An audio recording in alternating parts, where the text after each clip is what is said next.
Hello students, welcome back.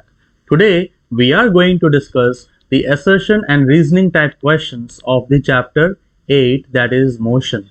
This is a very important chapter students, so I hope that you will like the content, and if you like the content, please put your comments in the comment box, give me likes on this video and also subscribe the channel so that I can bring you this type of content in coming video lectures. So without wasting much time, let us get started with the questionnaire. In the first question, the assertion says that an object may acquire acceleration even if it is moving at a constant speed. You know students that speed is a scalar quantity, and as the speed will be changing, the direction also will change. So as the change in the direction will be there, the acceleration will also be constantly changing and it will acquire some amount of acceleration. So this particular statement is a true statement.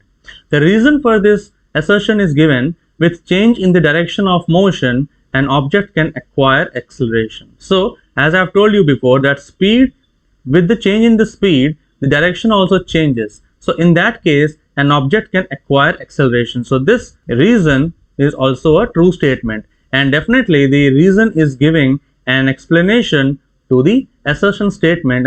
Thus we can say that option A is the correct answer, where assertion and reasoning both are true and reasoning is giving the explanation to the assertion. Our next question is, assertion says that displacement of an object may be zero even if the distance covered by it is not zero. So students, we know that the shortest distance covered by any object is the displacement, right? So if an object starts from point A, reaches point B, suppose it is 10 kilometers, and again it reverses its direction and comes back to point A, distance will be 20 kilometers, but the displacement will be 0, and that is why we can say that this particular statement is a true statement. Displacement is the shortest distance between the initial and final position. So here in this case, A is the initial and final position both, and that is why the displacement is 0 kilometers, and that is why the statement is also true, and the reason is giving the explanation to the assertion, and that is why we can say that option A is the correct answer for this question. Third question states that assertion states that the graph between two physical quantities P and Q is a straight line when P upon Q is a constant. So we can say that if a graph is always a straight line, then the mathematical expression comes like P is directly proportional to Q. If we remove this proportionality sign, we put KQ, then P upon Q is a constant. So in that case also we can say that assertion is a true statement, and reason states that the straight line graph means that P is proportional to Q, or P is equal to constant multiplied by Q, right? So this statement is a true statement again, and the reason is giving an explanation to the assertion, and that is why option A is the correct answer for this question. Our next question, assertion states that velocity versus time graph of a particle in uniform motion along a straight path is a line parallel to the time axis. So if we plot a graph of velocity against time, so on x-axis it will be time and on the y-axis it will be velocity, then in uniform motion the parallel line means that the object is moving with uniform velocity when the velocity is not changing with time. So this particular statement is a true statement, okay, and this will never increase. This will never increase even if the time elapses. So the statement is, the assertion statement is true, whereas the reason statement states that in uniform motion the velocity of a particle increases as the square of the time elapsed. Even if the time elapses, still the velocity will never be changing. So this particular statement will be a false statement. That is why our answer will be option C.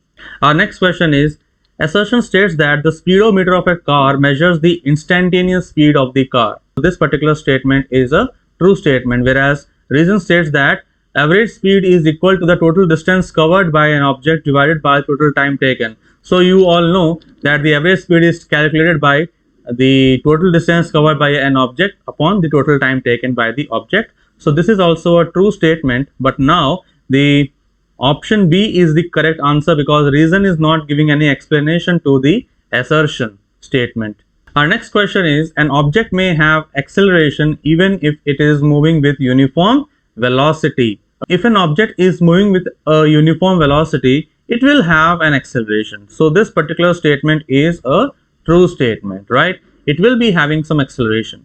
The reason states that an object may be moving with uniform velocity, but it may be changing its direction of motion. So when the object is moving with uniform velocity, direction remains the same. It remains the constant, okay? And that is why it may not be changing the direction of the motion. That is why this particular statement is a false statement, and that is why option C is the correct answer. Next question is, in assertion it is stated that motion with uniform velocity is always along a straight line path. If the object is moving with uniform velocity, it will be moving along a straight line path. This statement is a true statement. Reason states that in uniform velocity of motion, speed is the magnitude of the velocity and is equal to the instantaneous velocity. So speed is definitely giving the magnitude because it does not have a direction, and it also gives the instantaneous speed and instantaneous velocity. So it is again a true statement, but it is not giving any explanation to assertion, and that is why option B will be the correct answer. Question number 8. If a particle is moving with constant velocity, then average velocity for any time interval is equal to instantaneous velocity.